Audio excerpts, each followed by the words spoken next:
Je ne cessais d'apprendre de nouvelles choses, que ce soit des techniques différentes de celles que j'avais l'habitude de jouer ou bien des styles comme le jazz ou le blues que j'aimais beaucoup. Ce fut le moment le plus difficile de ma vie.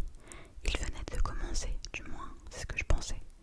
Le coffre de bois fumissant dans un trou qui avait été creusé la veille. Je lui jetai un beau paquet de roses en guise d'adieu. C'étaient les larmes aux yeux que j'ai dû retourner à l'hôpital. Je pense qu'il voulait mettre c'était avec les larmes aux yeux que j'ai dû retourner à l'hôpital. Je passais des jours et des jours allongée sur un lit peu confortable. J'attendais une greffe de peau, mes jambes étaient brûlées au 3e degré.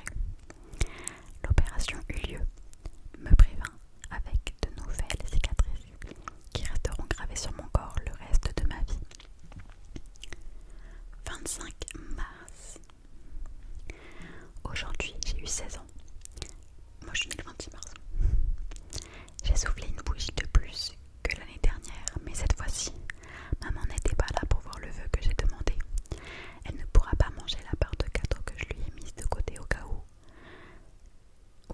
où elle reviendrait du ciel pour m'apporter mon cadeau d'anniversaire. Mes rares vrais amis étaient là, ils ont pu apercevoir un fin sourire sur mon visage pour la photo qu'on fait chaque année lors de ma fête. Mon père toqua et entra avec une surprise, je n'y croyais pas.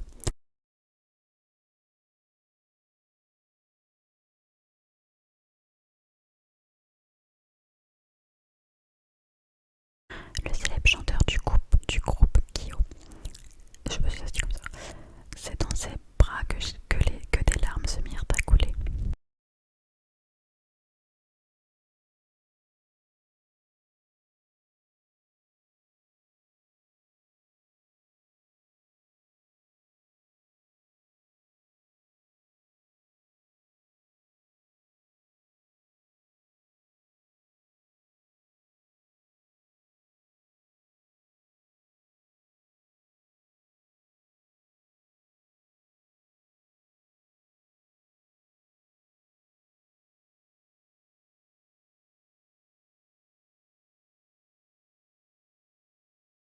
Je devais faire quelques semaines de rééducation pour pouvoir de nouveau tenir sur mes jambes et marcher correctement. Le jour de ma sortie, mon père était venu me chercher